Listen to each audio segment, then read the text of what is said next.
Hey everyone, welcome to our webinar today. This is our second installment of our Spark sessions. Today we're going to be covering performance strategies for Chewy and Instacart. Now, before we get started, I just wanted to run through a couple of housekeeping items. So please note all participants except the panelists are muted.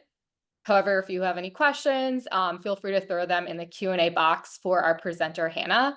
And if you also want to interact with other attendees from today's webinar, you can use the chat box.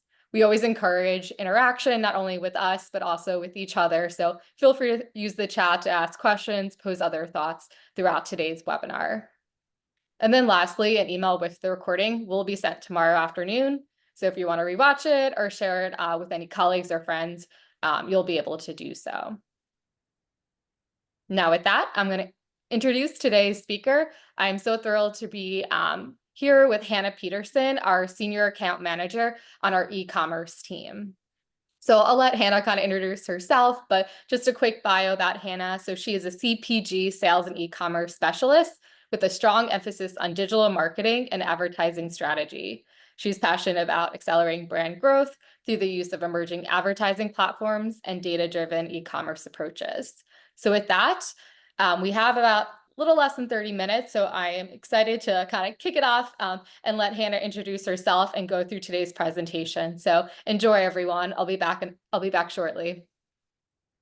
Awesome. Thank you. It's nice to meet everyone. My name is Hannah, as mentioned.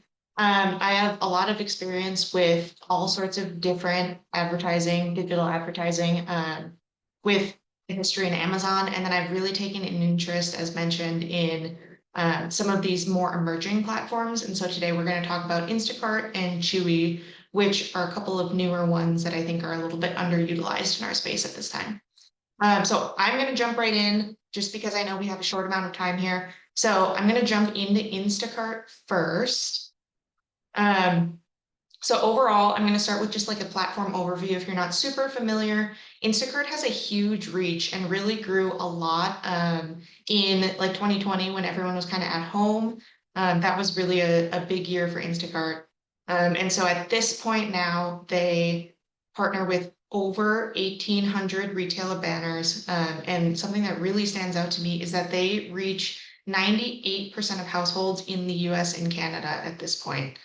So their reach is huge, even in rural areas, and you can shop from multiple stores, which is really interesting with Instacart. So I think a lot of people think about it as being a primarily grocery delivery service, but you can also order in one transaction from other places outside of grocery stores. And so I've gotten my screenshot here: Petco, Sephora, Lowe's, Total Wine. Like you can order from all sorts of different types of stores. Customers tend to be really high intent customers, and they really focus on delivery speeds. So if you go on Instacart, you can see that it'll say like, this retailer could get to you in 25 minutes or by 8:45 a.m. As some examples. And then something else that I think a lot of people think about Instacart is that it's a lot more expensive to purchase from Instacart than it is through the actual grocery store. And that is not necessarily the case. So you can leverage your in-store loyalty programs and discounts through Instacart. And then you can also, there are Instacart specific promotions as well. So there are ways to reduce your cost for Instacart. So this is a look at who our audience is on Instacart. Like I mentioned, people are really convenience focused and time sensitive. On average, we see that orders are delivered in 105 minutes. They have a large mobile first user base. So 3/4 of Instacart traffic comes from mobile. And so as you look at the different ad types, there's a big emphasis in mobile advertising here. They have a high intent to purchase, and then on average, Instacart users order 11 times a year, and they have less variety in their carts than people who shop in store. And so here it's really important for people to shop in a way, or to advertise in a way that will make sure that you either have repeat purchase behavior or that you will be available if someone does search for something that's related to your category. So with that, I'm going to flip over to Instacart. Let's see. So I am presenting here Instacart.com. And so I just did a generic Coca-Cola search. I do not work on that account or anything like that, but it just has a really good example of kind of all of the different ad types available on Instacart. So the first thing that you'll see on the top of the page is a display ad. I really like these ads because they always show up at the top of the search and they're super eye-catching, especially depending on the creative that you use, which is something that you can upload as your own for your brand. These tend to have a lower ROAS because they're a more upper funnel type of an ad strategy. And so someone would actually have to click on this ad in order to see any of your products or the pricing or their availability. So these are much more of a brand awareness driver. If someone were to click on this ad, I will share an example of a brand page. So this is a brand page that is updated for National Ice Cream Month, which is going on right now. And a brand page, I think, is really underutilized with Instacart. So these are actually free pages, and you can create custom URLs for these pages and then use them off of Instacart to drive traffic to Instacart and to get people to purchase some of these products.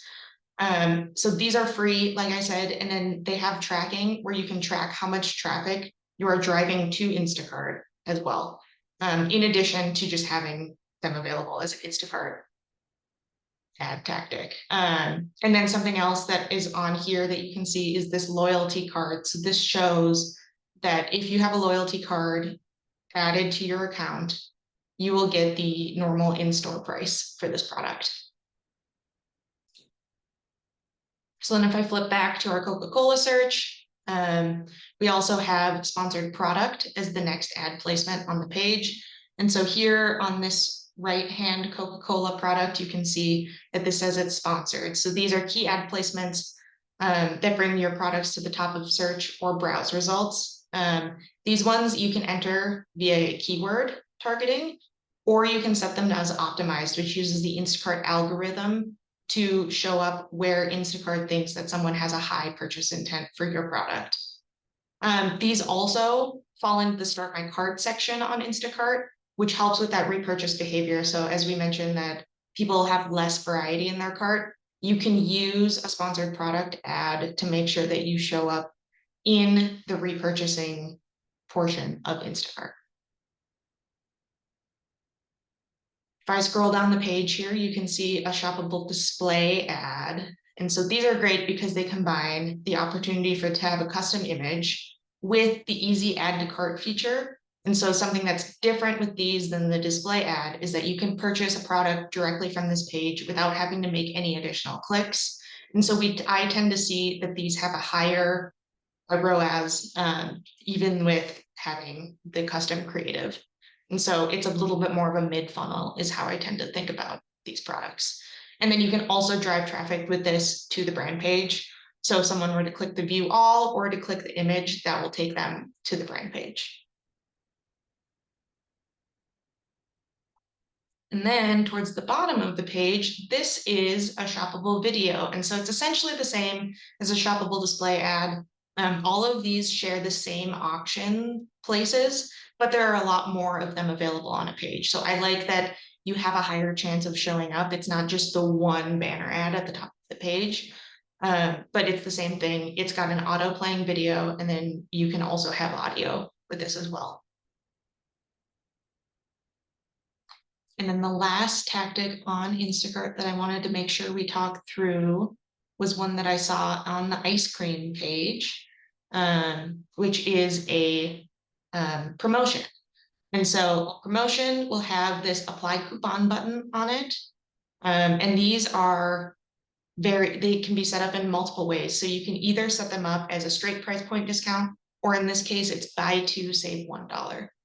And so you can get people to then purchase more in quantities. So that is an Instacart overview. I am now going to flip back to our presentation here. And the last thing I wanted to talk about with Instacart is Instacart's Carrot Ads. So this is something that is very new and that I've seen really a lot of success with some of my clients. Carrot Ads is basically like a new retail media network run by Instacart. So this is an example of some of the different retailers that they are advertising on. And so you're able to use the Instacart Ads Manager to run directly on these websites. And so I've seen really good success. It's newer, and so being an early adopter in this has been really good for some of my clients.